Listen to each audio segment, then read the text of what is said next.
요즘 세상 참 많이 연결되어 있죠. 그래서 글로벌 역량이라는 말도 많이들 쓰는데요. 이게 그냥 스펙 쌓기일까요? 아니면 그 이상의 진짜 의미가 있을까요? 오늘 바로 그 비밀을 한번 제대로 파헤쳐 보겠습니다. 자, 한번 솔직하게 생각해 볼까요? 우리 모두 인터넷, 소셜미디어 덕분에 전 세계랑 연결되어 있다고 느끼잖아요.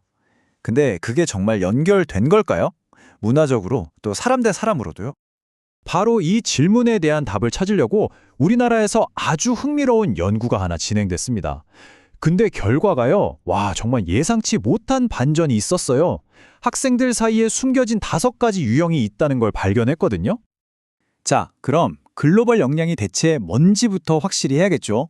이게 그냥 영어 잘하고 해외 뉴스 좀 안다고 해서 생기는 게 아니에요. 핵심은 이거요. 나와 생각이 다르고 문화가 다른 사람들과 진짜로 잘 소통하고 같이 일할 수 있는 능력. 바로 그겁니다. 이게 먼 나라 이야기가 아니에요. 보세요. 2020년에 이미 우리나라 이민자 인구 비율이 이 정도였어요. 우리 사회가 정말 빠르게 다문화 사회가 되고 있다는 뜻이죠. 그러니까 이 글로벌 역량이라는 게 이제 선택이 아니라 필수라는 걸 보여주는 숫자입니다. 그럼 연구팀은 이 까다로운 역량을 어떻게 측정했을까요?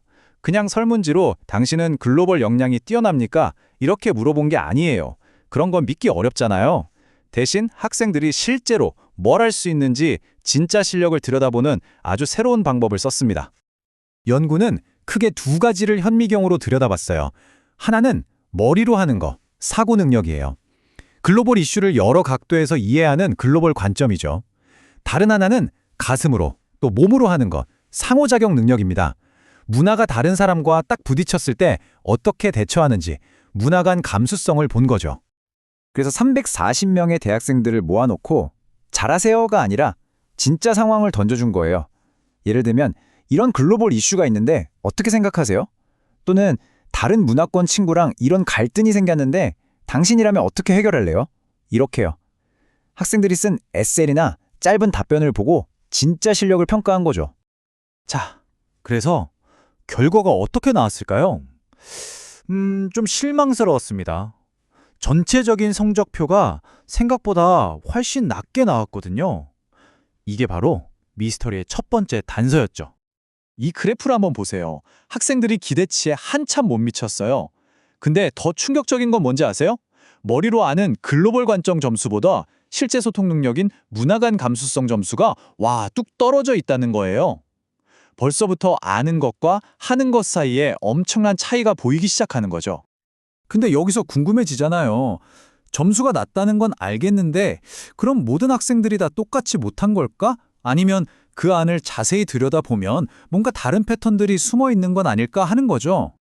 바로 그 질문 덕분에 이 연구의 진짜 하이라이트가 시작됩니다. 연구팀이 데이터를 더 깊숙이 파고들었더니 글쎄 그 안에서 완전히 다른 특성을 가진 5종류의 학생 그룹이 모습을 드러낸 겁니다. 네, 무려 5그룹입니다. 자, 지금부터 그 놀라운 프로필들 하나씩 만나보시죠. 첫 번째 그룹은 매우 제한적 그룹, 약 9%의 학생들이 여기에 속했어요.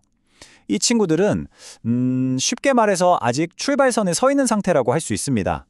머리로 생각하는 것도 사람들과 소통하는 것도 둘 다 좀 힘들어하는 거죠. 다음은 꽤 많은 36%가 속한 제한적 그룹입니다. 이 그룹도 전반적으로는 아직 부족한 점이 많은데요. 재밌는 특징이 하나 있어요. 이론적으로 분석하는 능력보다는 그래도 사람들과 부딪히고 관계 맺는 능력이 아주 조금 더 낮다는 거예요. 머리보다는 마음이 먼저 가는 그런 타입일까요? 자, 세 번째는 가장 큰 그룹입니다. 무려 38.5%를 차지한 중급 사고형 그룹. 이 학생들은 이제 글로벌 이슈에 대해서 좀 알기 시작했어요. 지식은 쌓이고 있는 거죠. 근데 문제는 실제 다른 문화 사람들과 소통하는 능력은 여전히 바닥이라는 겁니다. 아까 말했던 그 격차, 머리와 행동의 격차가 여기서부터 확 벌어지기 시작합니다. 네 번째, 고급 사고형 그룹 15.3%입니다. 이 학생들은요, 진짜 똑똑해요. 글로벌 이슈에 대해서 분석하고 토론하는 능력이 아주 뛰어납니다. 근데 진짜 놀라운 건 이 뛰어난 머리가 실제 사람을 대하는 능력으로는 전혀 이어지지가 않는다는 거예요. 정말 아는 게 많은 것과 지혜롭게 소통하는 건 완전히 다른 문제라는 걸 딱 보여주는 그룹이죠. 그리고 드디어 마지막 5번째 그룹입니다. 이름하여 진정한 역량 보유 그룹. 이들은 머리로도 가슴으로도 모든 면에서 뛰어난 우리가 바라는 이상적인 인재상이었어요. 그런데 말이죠. 이 그룹에 속한 학생이 몇 %였을까요? 충격적입니다. 단 1%였어요. 이 도넛 차트를 보면 상황이 한눈에 들어오죠. 보세요. 거의 대부분의 학생들이 역량이 부족하거나 아니면 지식과 소통 능력 사이에 심각한 불균형을 겪고 있다는 거예요. 그리고 저 1%, 두 가지를 다 갖춘 학생은 정말 드물다는 사실. 이게 바로 우리 교육이 뭔가 놓치고 있다는 강력한 증거 아닐까요? 자, 이 5가지 프로필이 우리에게 말해주는 건 명확합니다. 글로벌 역량이라는 게 그냥 있다 없다 이렇게 흑백으로 나눌 문제가 아니라는 거죠. 훨씬 복잡해요. 그렇다면 진짜 근본적인 질문으로 돌아가 보죠. 대체 왜 이렇게 많은 학생들이 아는 것과 행동하는 것 사이에 큰 벽을 가지고 있는 걸까요? 바로 이 지점에서 우리는 역량 격차라는 문제에 주목해야 합니다. 왜 우리는 머리로 세계를 이해하는 건 비교적 잘하면서 막상 다른 문화의 사람과 얼굴을 마주하고 소통하는 건 이렇게 어려워하는 걸까요? 연구를 진행한 분들도 정확히 같은 이야기를 해요. 학생들은 지식을 쌓는 것보다 사람들과 관계를 맺는 데서 훨씬 더 큰 어려움을 겪었다라고요.